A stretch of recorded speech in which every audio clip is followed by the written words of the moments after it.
Welcome to the Studio 70 podcast. Our goal is for you to join in on real behind-the-scenes conversations about our projects and the people who make them happen.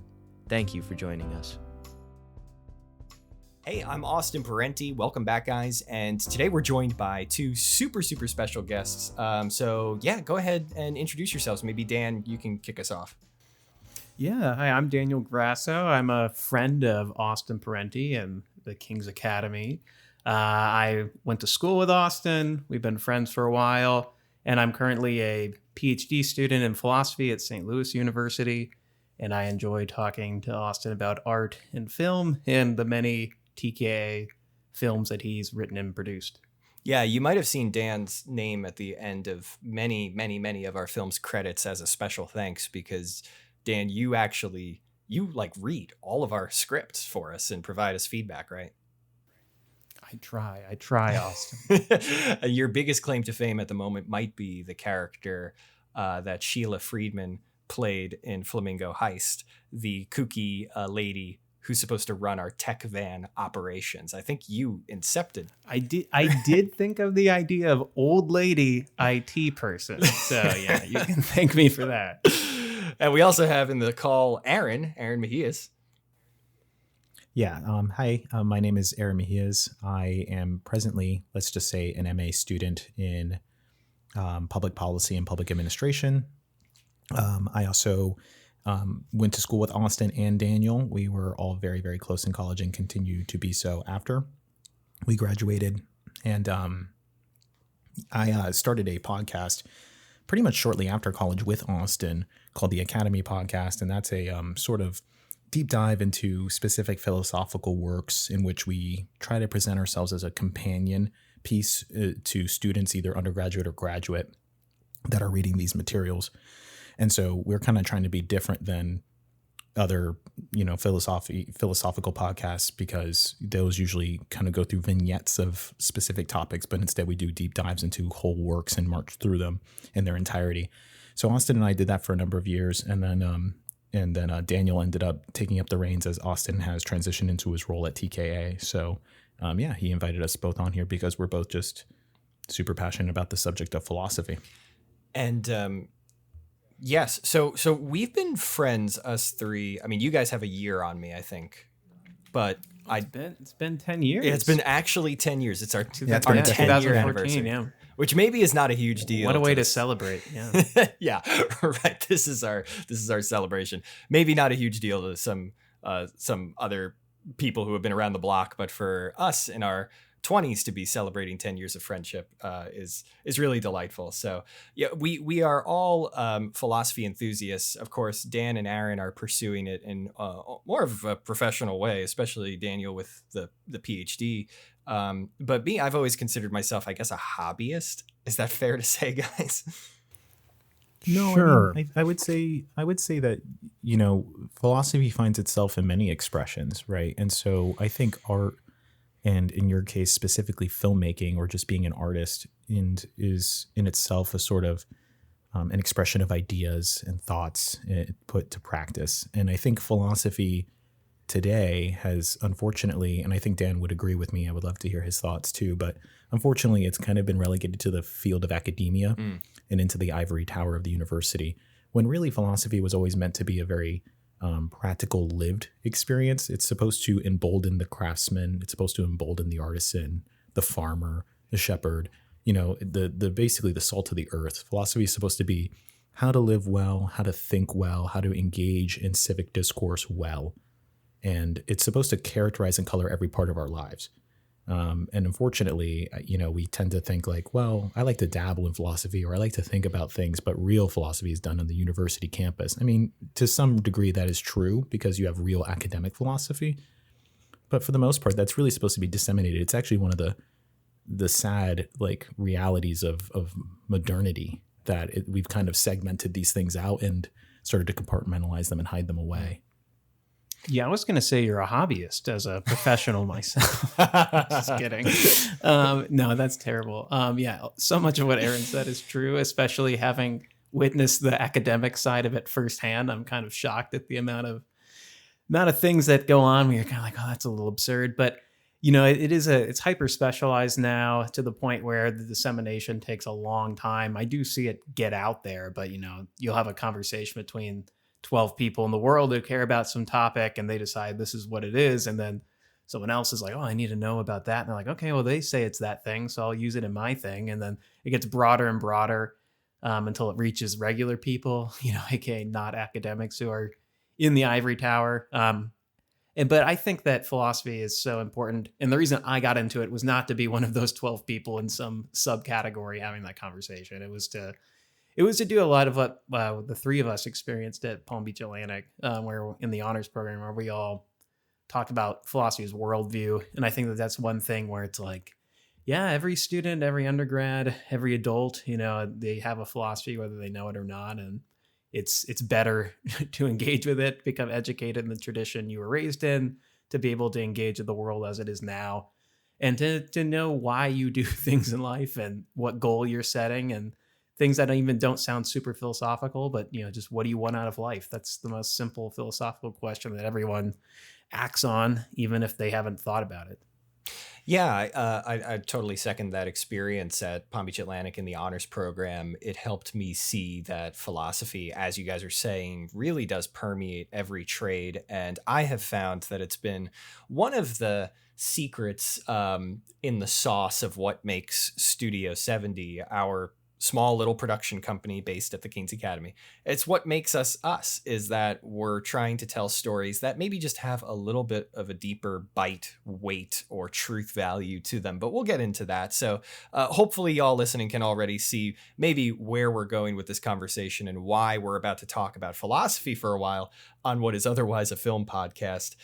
So maybe to kick us off, to just start feeling out our ideas here and our beliefs, maybe you guys could share with me if you had a particular favorite philosopher or philosophy that addresses art, that talks about it, and who maybe you appreciate that view or that angle, and maybe you could describe to us what that angle or that view is, just so we've got some options on the table to kind of feel our way around this otherwise quite complex maze that is philosophy of art and philosophy in art.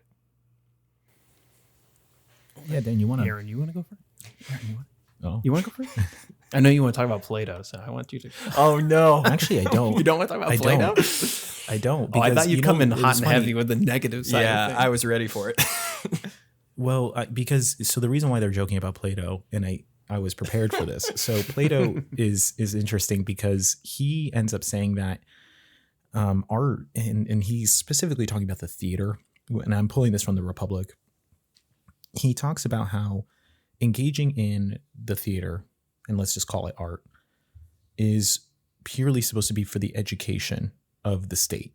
It's only to tell stories that are to be inspiring heroism, bravery, and other kinds of virtues in men in order to inculcate them with certain values that will make them good guardians and then therefore good philosopher kings. So it's all about the state, and it's all about this kind of perfected holistic development of the community. And then if you want to kind of extrapolate that as a metaphor for the soul, then basically what he's saying is that you should only in your soul imbibe on art that is essentially good for you, not for necessarily its entertainment value or beauty. We're going to have to talk about beauty, right? We're going to have to talk about composition, and we're going to have to talk about the sublime. And so these are all terms that are not really within Plato's purview. He's going to talk about only in pure terms of education. Now, Austin has talked a lot about this in our own private conversations about how important it is in his films and his productions that you want to get a message out there. There should be some sort of moral strain that gives you some sort of feeling of, inspiration. You should walk away with something to kind of chew on, to think about. And that's the whole impetus of this conversation. But Plato, I think he misses the mark. I think that sometimes things can just be beautiful and can also be educational. The whole purpose of art is not necessarily only to be the inculcation of virtue. Sometimes it could be for tearing down. Sometimes it could be for awe-inspiring. And this is why, we're going to talk about Aquinas inevitably, because I think Daniel and I we're going to talk about Thomas Aquinas. We're going to talk about medieval philosophy in terms of their aesthetic values, although they wouldn't have used the term aesthetics, whatever. I feel like I'm that little emoji like he's pointing upwards. He's got the dumb glasses on. He's like, well, actually, they didn't use the term aesthetics. Aaron. So I'm going to let Daniel talk about that and talk about like the forming emoji? compositions of beauty and all that kind of stuff. But this is why I wanted to go second, because Burke is the guy that I always, Edmund Burke is the guy that I. Can I say something about Plato though? Yeah, go ahead. So I think Aaron gave a pretty good definition. Plato's like famously known for kicking the poets out of the city, the perfect city, and kind of this raising this war between philosophy and poetry.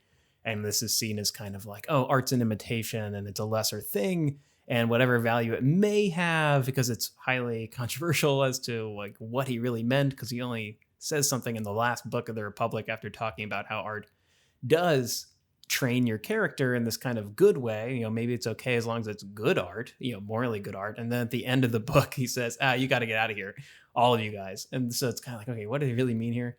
I went to a conference where they were debating this, and one person was like, it's all sarcasm. He's using a story to tell you this story about how you shouldn't use stories. He's not stupid. And so I'm like, okay, well, that's an interesting take. Whoa. But I think the one thing that too much is super clear, and I think is right, is the idea that art is like powerful and potentially dangerous insofar as it bypasses the reason. And this is why Plato's so suspicious of it, is that he's afraid that art, and in this case, like Aaron was saying, theater and rhyme scheme and these things that kind of like somehow get past the reason. Because there's one great passage where he talks about even the best of us at the theater, when we see someone really like, it's a really tragic play, we kind of cry too, even though we're like very reasonable people and we're the best of the city. Even we are affected in our emotions, and he sees that he's kind of like terrified by this. And I think that's an idea that outlives any other kind of criticism that you might want to say towards Plato. Like, okay, I don't know if I buy everything, but I think that's got to be right. Yeah, is that art, story, beauty impacts your emotions by in a way that I think it can work on your reason as well. But I think it's got this kind of just like oomph to it, where it just kind of like hits you in a way that goes past your reason. Yes. And so is it fair to say, to summarize what you guys are saying about Plato, that he's trying to build the perfect city, and so there's something a little almost scientific and cold about him, where he's looking to see if this ingredient of art is going to build the right sort of citizen and soul, and he's kind of intimidated by its power, and it's questionable if it's good at all. So he's kind of between putting it on the shelf or putting it to use, but there's kind of a lack of appreciation for it in and of itself, its beauty. Is that a fair summary, somewhat?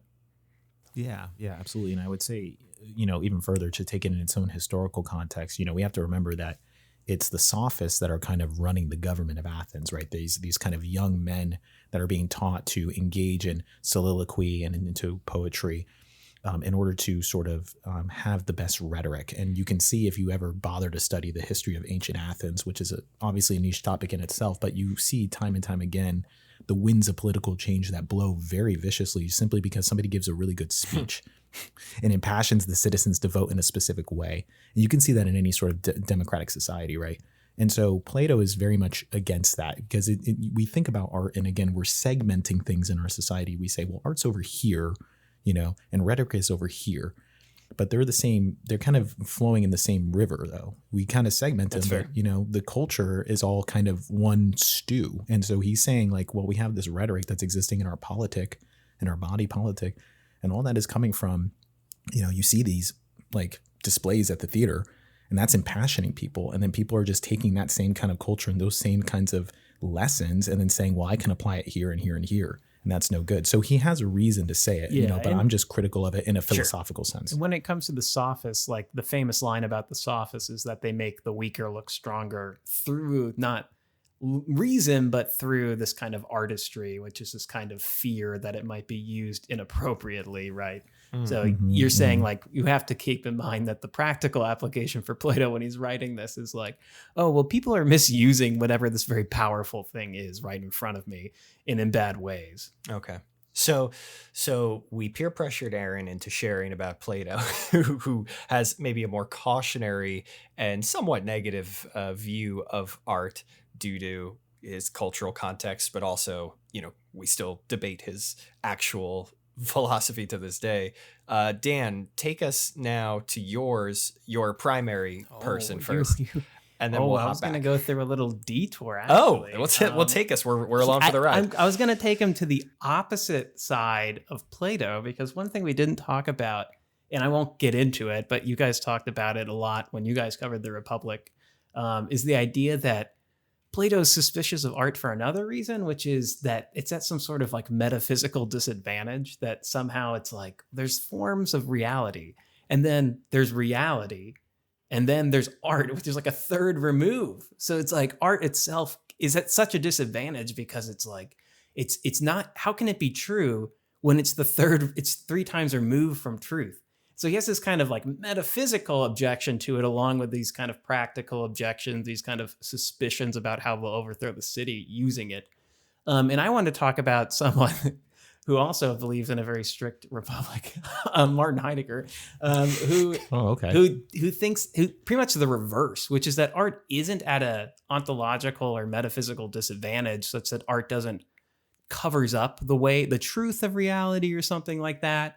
Like for Plato, I think the example he gives is like, well, you have a tree, the form of a tree, which is like the most true thing. And then you have a real tree that we see, it's spatial temporal, and it's a tree, but it's not the tree. And then you have a picture of a tree and you're like, oh, well, that's even worse. Like you're even further away.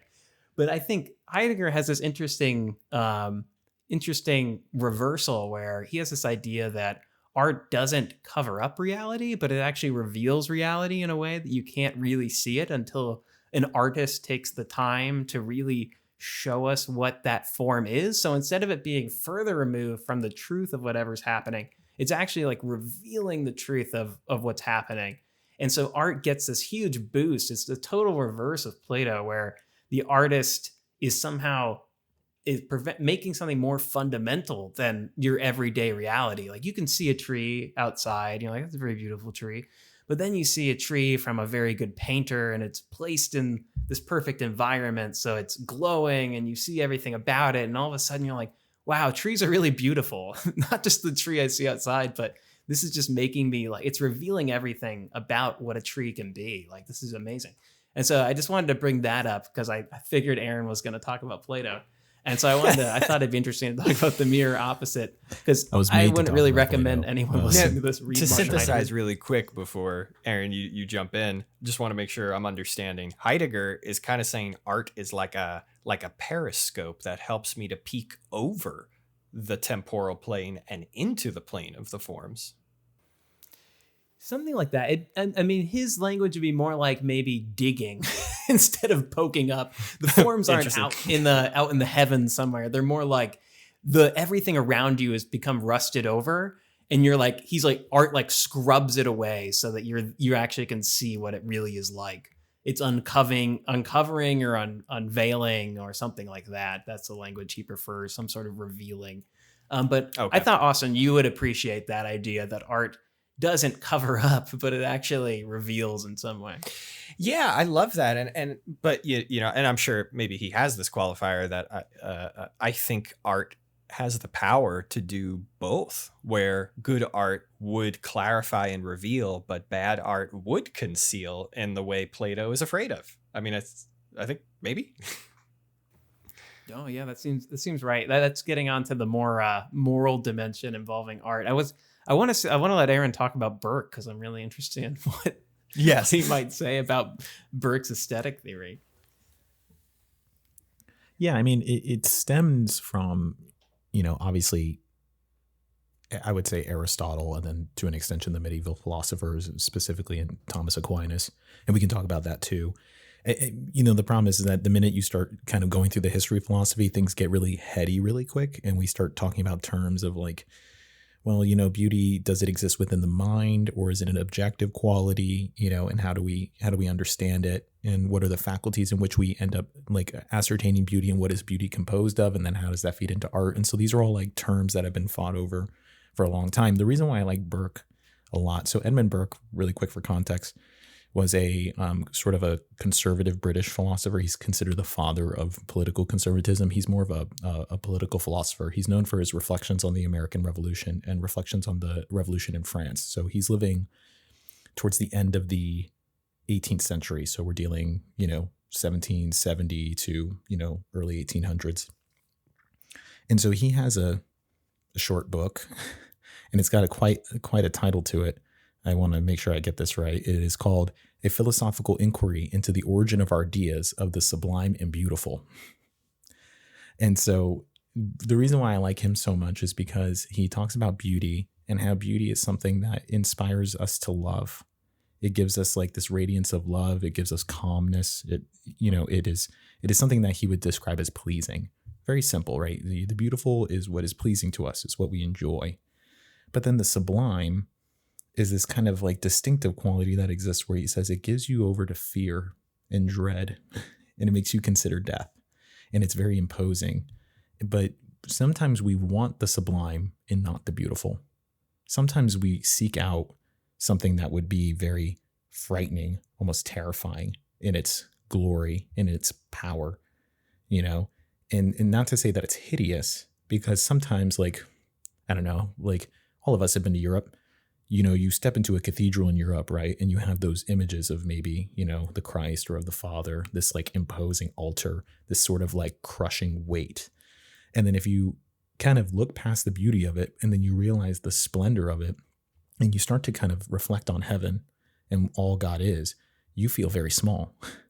It gives you that kind of imposition. It's like crushing weight on you. That's the sublime. It's that fear. And so there's a place in that in art. And I think a lot of times we get caught up in the conversation about beauty, but Burke was the first one to say, well, there's also the sublime. And the sublime also has to be recognized. And this is where we pass from, in his claim, is where we pass from the neoclassical to the romantic. And I love that idea of, sometimes it's like, if, for example, Dune, right? Everybody's talking about the movies, right? Dune, like these are generational movies now. We basically have another Lord of the Rings trilogy-esque kind of movies that are now coming out. And, when we look at Arrakis, when we look at Dune, it's just desert, right? And you're like, well, it's not really pretty, in the same way that like we may look at the Blue Ridge Mountains or, the Adirondacks or whatever as pretty. I mean, deserts can be pretty, but it's not the same kind of beauty. You know what I mean? Like the thing that gives us comfort. But you respect Arrakis, and you have this kind of like weird kind of fear, respect, awe, and wonder all at once when you look at that vast expanse of desert, and you can't like really pin it as to exactly what you're feeling. Same thing you get when like space, right? Like Austin always talks about Star Wars and like making space stuff. Like same thing, like space is kind of a scary but beautiful thing. That's the sublime. And this is why I love Burke so much. So Burke is expanding our vocabulary by giving us the word sublime to consider, that art should not only function to maybe what was the first thing you said, to help us love, right? Yeah, we get into causes at that point, but yeah, he would say something that's pleasing, and then its formal cause is to make us love something. It's like, well, we love the beautiful, right? Okay, so we love the beautiful, and that is one function of art, but we also have this. Is sublimity a word? It is. Sublimity? Yeah. Hey, Mm-hmm. it is. Yeah, it is. Bingo. So we have that element that quality art can also inspire in us fear and awe in its grandeur, in its glory. I loved that word. And therefore, it can lead us to reverence, respect, or even, you mentioned death too. Aaron, did you want to expand on that word a little bit? Yeah, I think for example, like he uses the painting of like a Bengal tiger, like a very like powerful Bengal tiger, and that this thing could kill you. But like in the midst of that, there's a sort of like respect that's passed back and forth between that, And I think, for example, again, I'm going to use Dune. I think Dune is a really good movie. These two movies are fantastic, and I think they're a good example of the sublime and what Burke is talking about. For example, like if you look at the fight choreography of the Fremen, right? Like the spinning, the speed, the kind of like very quick and vicious power. All of it looks so impressive, like on a choreograph standpoint, right? But there's also a sort of like beauty and elegance and grace that comes with their fighting, that kind of liquidity in the way that they move and they fight, in comparison to the sort of like very high tech, very stilted movements of the great houses. And so when you have that comparison and contrast, we're dealing with in the aspects of death, right? We're dealing with this kind of power that can kill, but you can't help but look at it and say, wow, that's really beautiful. Like a really nice weapon. You know what I mean? Like it's a tool for killing. It's a tool for war, but then you can't help but be awe-inspired, or for example, like, you always talk about Avatar, right? So The Last Airbender, to clarify. The Last Airbender. Avatar, Avatar, The Last Airbender. Because there's a lot of names Avatar out there that are bad, but Avatar, The Last Airbender. I mean, we're dealing with likes the fighting, Netflix version. No. Like, you're dealing with like fighting and violence, right? But you can't help but like show off the kind of martial arts moves that are flowing in between the elements, right? So these are all touching on the sublime. I think that's so when you're dealing with death, right? It's like, oh wow, like I'm kind of flirting with the inevitable end, but there's a sort of respect there and a beauty that exists there, and it's hard to kind of put your tongue to it in terms of like definition. But when I give these examples, people can sit and if you ever watch Dune 1 and 2, you're like, yeah, you're right. Like there's something about the way the Fremen fight is so, there's such a tantalization there. Yeah. But I can't really place it. And from a practical standpoint, I love that you're talking about how the choreography mimics the theme, which mimics the plot, which mimics the cinematography. There's a unity. Well, really, it's the film's philosophy that's informing every individual department and creating a sum total picture that is sublime in your definition. Excellent. Big worm is sublime. Big worm sublime. If you take away so. anything. Yeah. I'm afraid. Yeah. So tell me, so we've got Plato to consider, cautionary Plato. We've got Heidegger, who seems to exalt our view of art, who counters Plato. We've got Burke now, who's even taking it a step further and saying, revere the sublime. Any other names and quick philosophies you think might be worth? Hear me out. What's in the middle of these? The Middle Ages. I thought you were going to say the golden mean. Oh, the golden. Oh, yeah. I mean, they're highly informed by Aristotle. Actually, this view is actually highly informed by Plotinus. A disciple of Plato, a Neoplatonist. But I'm going to talk about Aquinas, and I'll just call this the transcendental view. This is a very kind of traditional way of seeing things. It's in the scholastic period of the Middle Ages, people like Aquinas, but also people like Anselm or Duns Scotus. But before that, they're getting this tradition from people like Boethius, people like Plotinus, people like Augustine also held to this kind of view.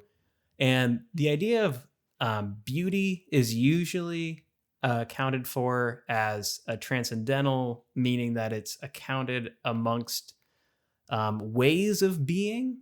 And this is also something that's in the Islamic thinkers at the same time, people like Avicenna. And this is too much to go into entirely, but I'll just list them and try to give an intuitive feel of the idea. It's based off of Aristotle, who thought that there were categories of being. And so when something's transcendental, the idea is that it transcends all these categories of being. It's not like something has this quantity or this relation. The idea is that anything that exists has this kind of way of being. And the ways that being is, which is kind of weird, is the idea that the six that usually are counted are being, truth, goodness. For our talk, we'll consider beauty. And then there's a couple other ones like unity, and I won't go into those. They're more confusing. But the general idea is anything that exists has being. That makes sense. Anything that has being or exists is true in some way.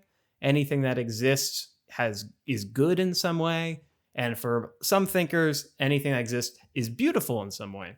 Talking about Aquinas, he actually doesn't talk about it quite like that. Like as if this wasn't complicated enough. There's a wrinkle in it. But I think the way he talks about it is actually really intuitive, probably more intuitive than the general transcendental view, which me and Aaron spent like 45 minutes trying to really lay out in an episode because it was so difficult. The idea for Aquinas is that beauty is a mode of goodness. So it's actually like subsumed underneath goodness. So anything that exists is good, and anything that is good can be seen as something beautiful. And so I think the best slogan for this idea is that beauty is goodness visible. So I think this is a really, really interesting way to take a view of art.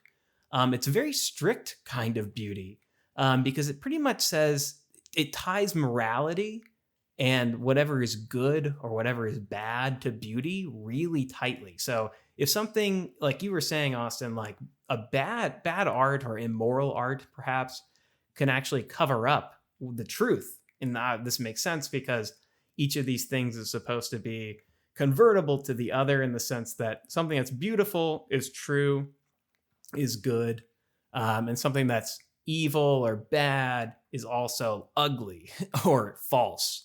So the idea here is like, okay, the Elephant Man, right? Like he's like, you look at him, his proportions, I don't know if you're aware, he's famously disfigured.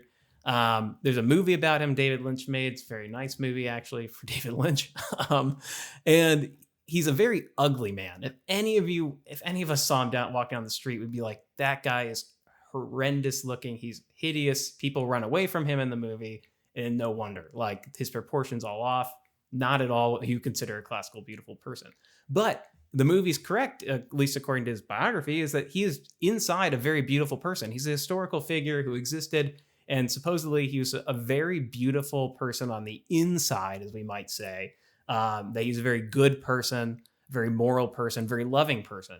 And so on this theory, you'd have to say that someone like the Elephant Man is beautiful, even though you look at him and you're like, there's no way he's beautiful.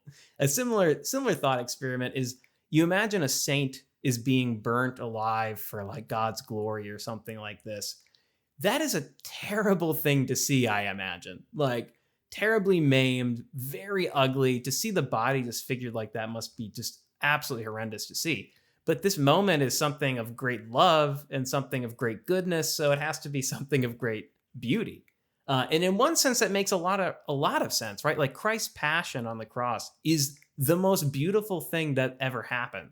Like if you look at a crucifix, you're like, that is what goodness is, and that's what beauty is.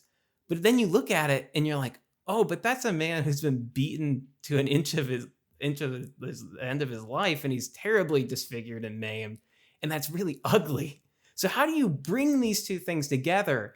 I don't quite know. And like for this theory, I think it's very beautiful in one sense because yeah, it makes sense. In another sense, it seems like it makes like a kind of heavenly or moral beauty and then kind of like an earthly and proportional beauty, which it seems like you kind of would want to naturally draw those lines. This theory would say that doesn't exist, but I think when I think and read about this, I'm kind of like, yeah, I do see the way in which someone who's very beautiful, like a very beautiful man, like Austin Parenti. But imagine Austin was a very evil man. And you're like, oh, but he's using his dashing charms for evil. It's like, well, no, he's evil and ugly in one sense. He's morally ugly, but his outside is so beautiful. And so it's like, you have to kind of, I imagine that you can kind of pry these things apart, even though this theory kind of says you can't. So I think it's a really interesting theory. One like film example for you, Austin, is I love this example, is from 12 Angry Men. There's that moment where the racist, bigoted guy is going on about how terrible minorities are and how they're the worst and all this stuff. These Italian wops, stuff like that. And everyone stands up and they just turn away from him, and they show that like the right way to deal with this sort of thing is just to ostracize it and to just say no to it. And they all look away, and there's no dialogue whatsoever. No one like tells them to shut up. They all just stand up and turn around. And it's this very beautiful, visible moment of like justice and goodness happening on your screen. And you just feel that. And like that, I think, is what like where this theory says good or beauty is goodness visible. I think that's a very beautiful scene in this way. Yeah, so to evaluate the quality of a piece of art, you would first evaluate its goodness and its ability to visualize that, or to what's the word for visualize, but for audio, bring it to life, right? Yeah. Well, I think this is a very goodness forward theory, but right. And there, you used me like as if I was very handsome and very cruel, like that would be. If you haven't seen Austin, you must. Right, that would be an ugliness. In the same way, we can really tear down some films that have an aesthetic beauty or posture that is lovely, but underneath what it is suggesting for a society is quite evil. And so we would look at that picture, even though it was edited well and had really lovely lighting and great performances, and we would say it is an ugly piece of art. So that's a really cool system, though, that and you said that was Aquinas building on others, right? Correct. Yeah. No, that's exactly right. Okay. And I think to make this contemporary, and I'll do this really quickly. I listened to a presentation where someone kind of gave the conceptual space for art and ethics, because we've kind of entered into this, okay, art has to be ethical, or we have to figure out how art and beauty deals with goodness or ethics in some way. And so there's like three kind of positions that people accept now. And I mean, these make sense. One is that art just has nothing to do with ethics. When you're judging something's aesthetic quality, it is not judged by any consideration of morality. Like, it doesn't matter at all. Art, aesthetic value is totally different than morality. And then kind of a middle position is that ethics or goodness is kind of one dimension of art, but it's not the only one. So like you were saying, like, oh, well, it has this beautiful color palette, right, Aaron? Or it has this really, really great composition, or like the music's beautiful, but the moral message is terrible. And, this view would say like, well, it's been marred by the fact that it has a very ugly moral side, but it's still pretty good. Like, all things being equal, it's better for something to be moral than immoral, but you can still have good art even if it's immoral. And then the final kind of position is art is essentially about ethics, and this is basically Aquinas' view, where like no immoral art is good art. If it's immoral and it teaches you something false, then it's just bad art, no matter how pretty it looks. Thanks again for joining us today. If you enjoyed our content, consider subscribing. Studio 70 is a division of the King's Academy, a K-12 private Christian school in West Palm Beach, Florida. For more information, visit studio70.tv or tka.net.